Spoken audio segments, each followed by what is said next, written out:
હું છું વનવી। વાત કરીએ મહત્વના સમાચાર વિશે તો ગુજરાતમાં છેલ્લા કેટલાક દિવસોથી મંત્રીમંડળના વિસ્તરણની ચાલતી ચર્ચાઓ પર હવે પૂર્ણવિરામ મુકાઈ ગયું છે। આવતીકાલે ગાંધીનગરમાં મહાત્મા મંદિર ખાતે ભૂપેન્દ્ર પટેલના નેતૃત્વ હેઠળની ભાજપ સરકારના મંત્રીમંડળના વિસ્તરણનો કાર્યક્રમ યોજાશે। આવતીકાલે સવારે 11:30 વાગે રાજ્યપાલ આચાર્ય દેવવ્રત રાજ્યના મંત્રીમંડળમાં સામેલ થનારા મંત્રીઓને હોદ્દા અને ગોપનીયતાના શપથ અપાવશે।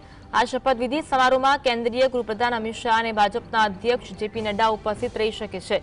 આ ઉપરાંત નવા મંત્રીમંડળનું કદ વધી શકે છે, જે 20થી વધુ મંત્રીઓ હોઈ શકે છે। મંત્રીમંડળનું વિસ્તરણ આવતીકાલે થવાનું છે।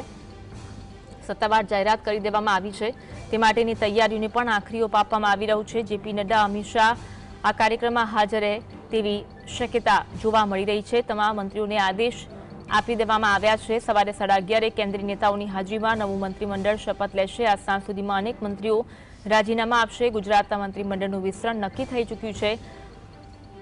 આવતીકાલે સવારે 11:30 કલાકે ગાંધીનગરના મહાત્મા મંદિર ખાતે ભાજપના કેન્દ્રીય નેતાઓની હાજરીમાં નવનિયુક્ત મંત્રીઓના શપથ ગ્રહણનું આયોજન કરવામાં આવ્યું છે।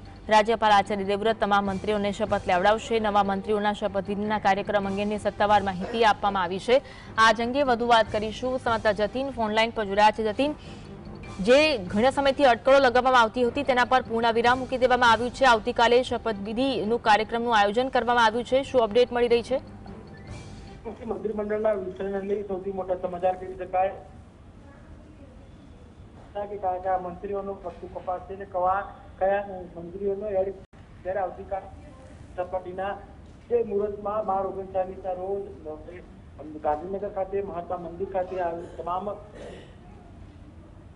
કેટલાક મંત્રીઓ જે છે તે કપાશે। 4 થી 5 જેટલા મંત્રીઓ જે છે તે રિપીટ થાય તેવી પણ શક્યતાઓ જોવા મળી રહી છે। તેમાં બીજી શક્યતાઓ તેવી જોવા મળી રહી છે કે જે મુખ્યમંત્રી સિવાયના તમામ મંત્રીઓ જે છે તે રાજીનામું આપશે અને નવી બોડી જે છે તે બનાવવામાં આવશે તેની પણ વાત સામે આવી રહી છે। એટલે કે આજે મોડી સાંજ સુધીમાં તમામ મંત્રીઓના રાજીનામા જે છે તે લઈ લેવામાં આવશે અને આવતીકાલે વહેલી સવારથી જ જે કોઈ મંત્રી બનવાનું હશે તેને ટેલિફોનિક સૂચના જે છે તે આપવામાં આવશે।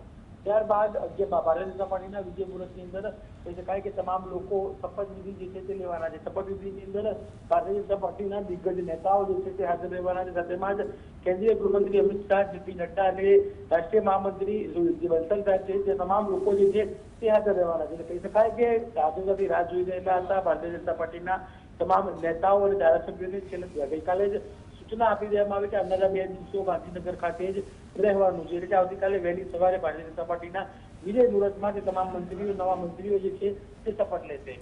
બિલકુલ, કોણ હાજર રહેવાનું છે શપથવિધિમાં તે અંગે કોઈ અપડેટ મળી રહી છે?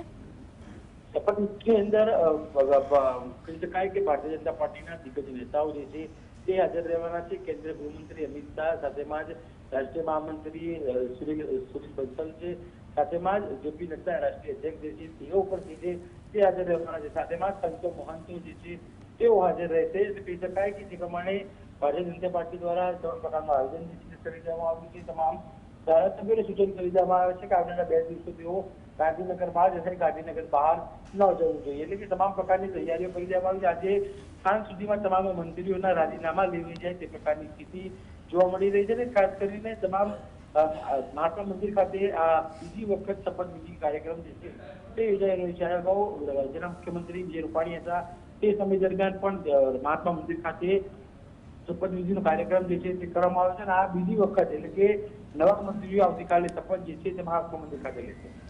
આભાર જતીન, માહિતી આપવા માટે।